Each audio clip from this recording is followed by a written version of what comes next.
সকাল 6টা, তখনও আলো ফোটেনি। বৃষ্টি মাথায় নিয়েই বেরিয়ে পড়েছিলাম। এভাবে শুরু হয়েছিল আমাদের 3rd ম্যারেজ অ্যানিভার্সারি ট্রিপ। আর গন্তব্য হলো অস্ট্রেলিয়ার ভিক্টোরিয়া রাজ্যের সবচেয়ে সুন্দর এবং ফেমাস অটাম টাউন, যেখানে পৌঁছে আমাদের মনে হচ্ছিল যেন কোনো রূপকথার দেশে চলে এসেছি। আর এরকম সুন্দর একটা জায়গায় মেলবোর্ন সিটি থেকে কিন্তু খুব সহজেই পাবলিক ট্রান্সপোর্টে পৌঁছানো যায়। আজকের ভ্লগে থাকছে আমাদের অ্যানিভার্সারি ট্রিপের প্রথম দিনের কিছু মুহূর্ত। নমস্কার, ভিনদেশি বং বিউটির আরেকটা নতুন ভ্লগে তোমাদের সবাইকে স্বাগত জানাই। Good morning. দিনটা ছিল 9th মে, সকাল 6:15। আমরা সকাল সকাল উঠে তাড়াতাড়ি রেডি হয়ে বেরিয়ে পড়লাম। এখনো ঠিকমতো আলো ফোটেনি, বাইরে ঝিরিঝিরি বৃষ্টি পড়ছে, তাই বেশ ঠান্ডা লাগছে।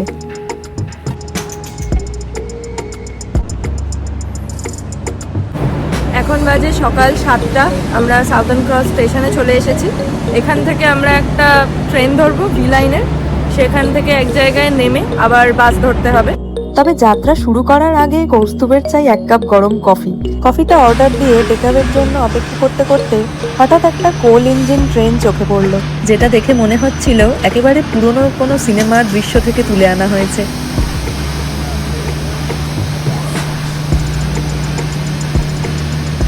7:10 আমাদের আজকের ট্রেনটা ছাড়ার কথা ছিল এবং ঠিক তাইই হলো।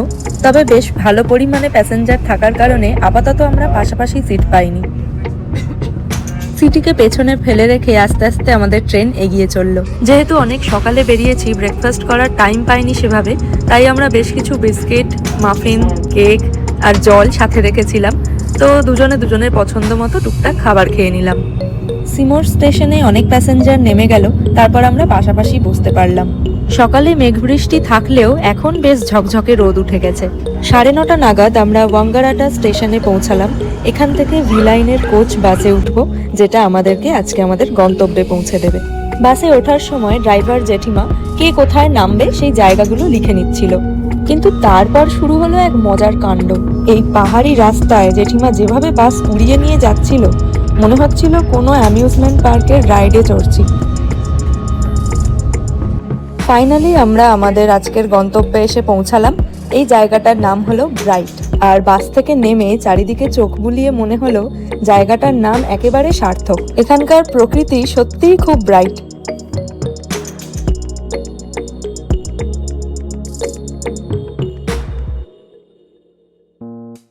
এই সামনের গাছটার রংটা দেখো, কি ইউনিক।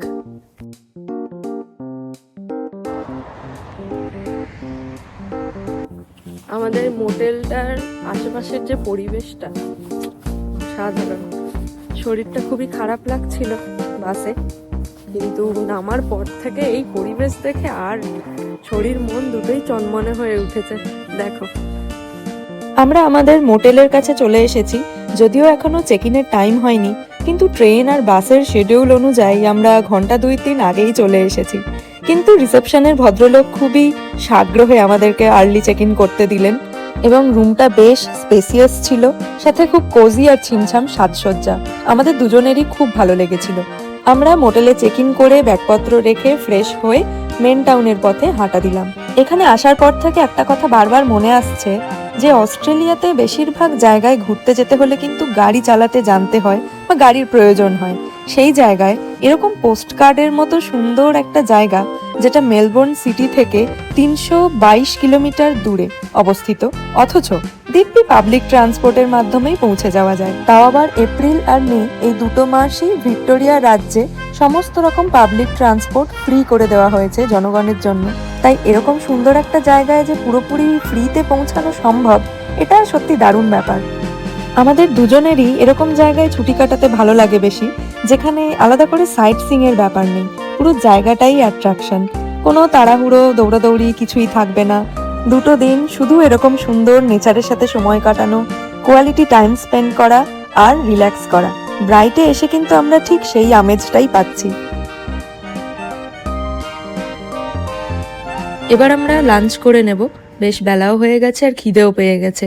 লাঞ্চ কোথায় করব সেটাই ভাবতে ভাবতে একটা দোকান চোখে পড়লো, একেবারে আমেরিকান ইটারিগুলোর মতন। বেশ অ্যাট্রাকটিভ আর এনার্জেটিক ভাইব দোকানটার, তাই ওখানেই ঢুকে পড়লাম। নাম হলো পিট স্টপ আমেরিকান ডাইনার। আর এখানে ইট ইন, টেক অ্যাওয়ে আর ডেলিভারি সব রকমেরই ব্যবস্থা রয়েছে। অনেকদিন পর আমি বাইরে কোথাও বার্গার খাচ্ছি, কারণ বার্গার খেতে আমার ভালোই লাগে, কিন্তু পুরো ব্যাপারটা এত মেসি যে বাইরে বার্গার খেতে আমার খুব আনকমফোর্টেবল লাগে।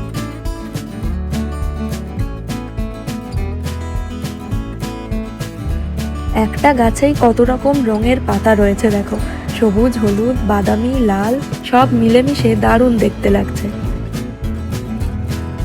এই জায়গাটা হলো হবিট পার্ক। এখানে বাচ্চাদের পার্কের সাথে সাথে বারবিকিউয়ের জায়গা রয়েছে, সাথে খুব বড় একটা পার্কিং জোন এটা। আর সারা দিন লোকজন, বাচ্চা কাচ্চা হইচই, একদম গমগম করছে এই জায়গাটা। এরপর আমাদেরকে আবার মোটেলের পথে হাঁটা দিতে হলো, কারণ বিগত 1 ঘন্টা ধরে কৌস্তুভের মোবাইলটা চার্জ শেষ হয়ে গিয়ে একেবারে মৃতপ্রায় হয়ে পকেটে পড়ে আছে। রুমে ফিরেই আগে ফোনটাকে চার্জে বসানো হলো, তারপর ফোন চার্জ হওয়ার অপেক্ষায় কৌস্তুভ দেখলাম ঘুমিয়েই পড়েছে। কিন্তু আমার চোখে এমনিতেই ঘুম কম, তার উপর আবার এরকম জায়গায় এসে এরকম সুন্দর নেচার দেখার পর এনার্জি আরও বেড়ে গেছে। তাই একাই বেরিয়ে পড়লাম চারিদিকটা একটু ঘুরে দেখতে।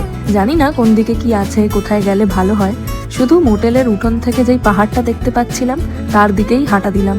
জঙ্গলের সামনে এসে দাঁড়াতেই বোঝা যাচ্ছে জঙ্গলটা বেশ ঘন, ভালোভাবে রোদ আলো ঢুকছেই না, সাথে নদীর একটা কলকল আওয়াজ, দারুণ লাগছিল। সেদিকেই ঢুকতে যাচ্ছিলাম, হঠাৎ দেখি জঙ্গলের সামনেটাতে একটা গাড়ি দাঁড়িয়ে আছে। কিছু লোকজন গাড়ি থেকে নেমে ওখানেই ঘোরাঘুরি করছে।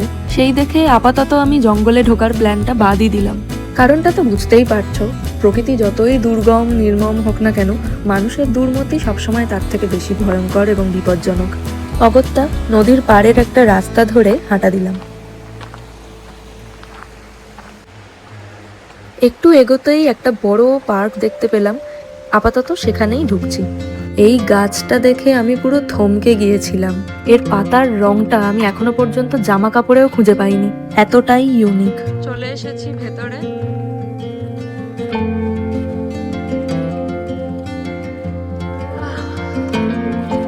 সত্যি ব্রাইটকে এমনি এমনি ভিক্টোরিয়ার বেস্ট অটাম স্পট বলা হয় না। চারিদিকে লাল, হলুদ, গোল্ডেন, ব্রাউন, অ্যাম্বার, অরেঞ্জ, আরও যে কত রং দেখতে পাচ্ছি, সত্যি একেবারে রূপকথার দেশ। পার্কটা যদিও অনেক বড়, কিন্তু আমি আর এগোতে পারলাম না, বা চাইলাম না, সেটাই বলা ভালো। এখানেই পুরো দুপুর আর বিকেলটা কাটালাম। আর এই মোমেন্টটা ছিল একেবারে চেরি অন টপ। কোথা থেকে একটা কিউট পুচকে এসে আমার সাথে এক রাশ কাডল করে চলে গেল। এখানে এভাবে একাকিত্বে নেচারের সাথে কাটানো সময়টা দারুণ একটা শান্তি আর কমফর্ট দিয়ে গেল। বিকেল হয়ে এলো, এবার মোটেলের দিকে ফিরতে হবে, কারণ একেবারে অচেনা অজানা ফাঁকা একটা জায়গা, তাও আবার জঙ্গলের সামনেই। সন্ধে নামার আগে মোটেলের কাছে পৌঁছতে হবে। কিন্তু আবার কিছু গাছ দেখে থমকে গেলাম। এই রংটা দেখো, একটা গাছের পাতার এরকম রং হতে পারে? সত্যি নেচারই এরকম জিনিস সৃষ্টি করতে পারে। ফেরার পথে কোথা থেকে যেন দলবদ্ধ চিৎকারের মতো শব্দ শুনতে পেলাম।